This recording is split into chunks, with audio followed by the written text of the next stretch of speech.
অকাল মৃত ও গর্ভপাত হয়ে যাওয়া শিশুরা হবে নাজাতের উপায়। হযরত মুয়াজ ইবনে জাবাল রাদিয়াল্লাহু আনহু এর বরাতে একটি সুন্দর হাদিস পাওয়া যায়।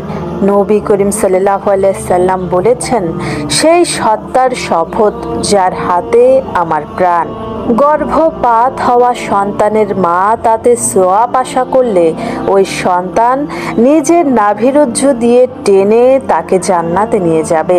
ইবনে মাঝা হাদিস 1609।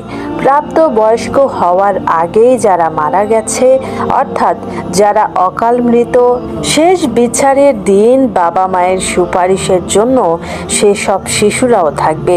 এ প্রসঙ্গে রাসূল করিম সাল্লাল্লাহু আলাইহি সাল্লাম বলেছেন, বিচার দিবসে আল্লাহ তাআলা এই সব শিশুদের বলবেন, তোমরা সবাই জান্নাতে প্রবেশ করো। তারা বলবে, হে আমাদের প্রভু, আমাদের মা বাবা আমাদের সঙ্গে আসবেন।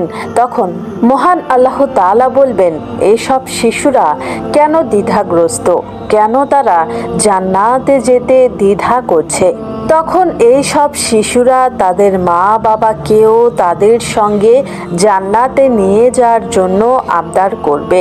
তখন মহান আল্লাহ তাআলা বলবেন, তাদের মা বাবাকেও জান্নাতে নাও। এই সাফাত সেই সব মা বাবার জন্য যারা তাদের শিশু সন্তান মারা যাওয়ার পরও ধৈর্য ধারণ করেছে। অনিচ্ছাকৃত গর্ভপাত হওয়া ভ্রূণের জন্য তা প্রযোজ্য। যারা ভ্রূণ বা শিশু সন্তানের মৃত্যুর কঠিন পরীক্ষা এবং কষ্টের মধ্য দিয়ে যাচ্ছেন, মহান আল্লাহ তাআলা তাদের সবার কষ্টকে সহজ করে দেন।